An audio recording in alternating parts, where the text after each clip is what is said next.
Hizi mbona nguo za mtoto na mimi sina mtoto hapa?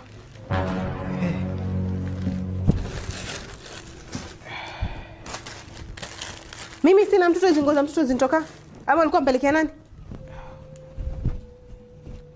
I can explain. Explain what? What do you want to explain, babe?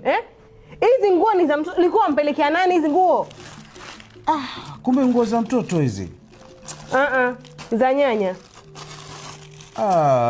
Hebu niambie, usijifanya niambie hizi nguo ulikuwa usipeleka wapi?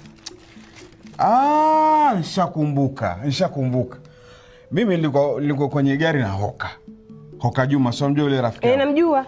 Sasa Hoka ndiye akasema yanunua hizi nguo kwa ajili ya girlfriend yake amejifungua, ampelekee.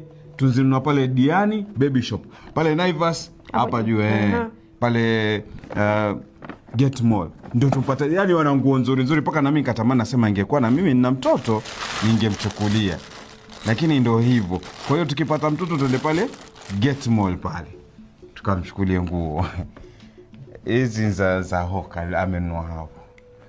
Sawa, subiri nimpigie je achukue mzigo wake. Wampigie? Hoka.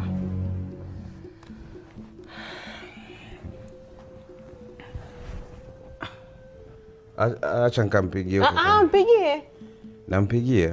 Mpigie.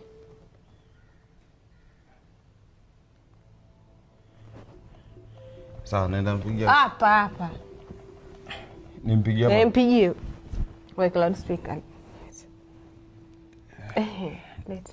Wewe ulikuwa naye? Shem vipi?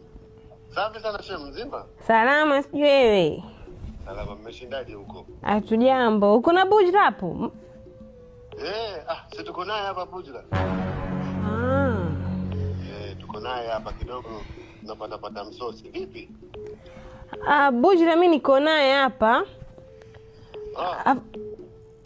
Wajua alikuwa ameenda kuagiza nyama, naona kama katoka hapo. Amefika huko? Sasa kuja na mzigo. Asema wako. Unajua shemeji, alikuwa tumebeba mizigo sawa hapa. Naona ameondoka na wangu. Wakala gani? Yangu ilikuwa ni blue. Atakuwa wacha toka mtao hapa. Wapi mkundu hapa. Na mkuu mzigo wako labda mkuu na nini Shemi? Sasa tulikuwa tumeenda Kinango, tumetiliwa mahindi humo ndani. Hata vyote vile humo ndani. Lakini shemeji, mzigo uliokuwa hapa ni wa green na una nguo za